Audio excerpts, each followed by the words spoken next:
Has this ever happened to you? You have a piece of content that's been pulling in a lot of traffic for your website for quite some time, and then all of a sudden it just starts to lose traffic. Or maybe you've been looking at your organic traffic coming into your website and just have noticed that it started to decline across a bunch of different pages and you're not sure why. Well, one thing that might be happening is what's known as content decay. And this is something that's totally natural that happens when a piece of content starts to get pushed out of the rankings and lose organic traffic, usually because somebody created a fresher piece of content, or maybe something that's a little bit longer, includes some stuff that yours doesn't have. It's totally natural that this happens, but it is really annoying. Fortunately, there is a way for you to fix this, and it's through what's known as content updating.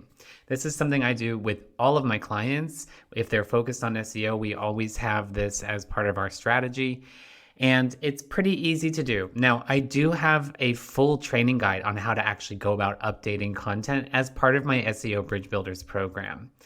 But for now, all I want to do is just hop into Google Analytics and show you how to identify which content pieces might be losing traffic. I've made this kind of video before, but it was for universal analytics. Now that we are all using GA4, whether we like it or not, I thought I'd make another one to show you exactly how to do it on this platform. Okay, let's dive in. Okay, so when you open up your GA4 dashboard, it should look a little something like this. And the first thing you want to do is go over here and click into reports. And through the magic of editing, I'm going to skip through some of this waiting stuff. So bear with me if the video looks like it jumps around a little bit. I just don't want you to wait around while things are loading. So once that screen loads, the next thing you want to do is go over and select your date range. Now, GA4 gives us a number of options to choose from. The length really depends on how long you've been creating content, how frequently you've been creating content. I'd selected the last 90 days here. Sometimes it's safer to use the calendar and go back 6 months. If you've been producing content for less than 6 months or less than a year, this exercise probably isn't for you anyway. I'm going to do 90 days just to make things easy, but play around, see what you learn from different segments of time. Now, the next thing you want to do is hit compare. This is really important because when you want to compare what has been happening, and you can just leave it with the preceding period as the selection there. Okay, now we're going to hit apply. And the next thing we want to do is get over to the screen that's going to show us how pages are performing on an individual level. So we're going to click under engagement and we're going to go to pages and screens. Not exactly sure why they decided to use that terminology, but it is the best place to find this kind of information. Okay, now that that's loaded, we have a few more things to do. So right now we are looking at all the different blogs that we have created, but we want to make sure that we're only looking at organic traffic.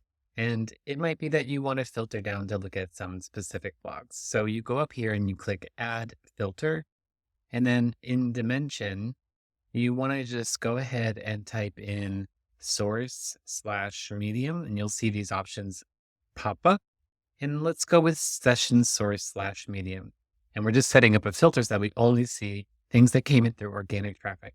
Now we're going to select contains and type in here in the value, just type in organic. And that's going to make it so that it's only pulling in organic traffic. Hit apply. Okay.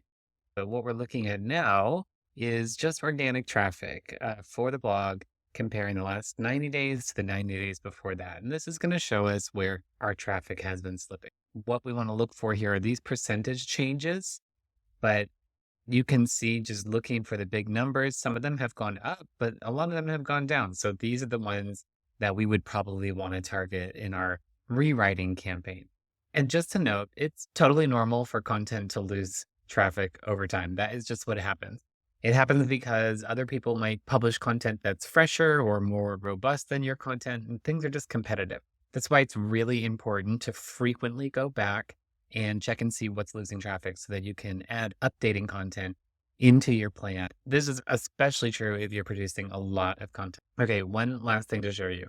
The search bar here is really quite useful if you want to drill down into specific topics. So for example, let's say I wanted to find an article about listening. I wrote one about listening skills at some point with this client, you would just type in the word listening. I know that appears in the URL and I hit enter.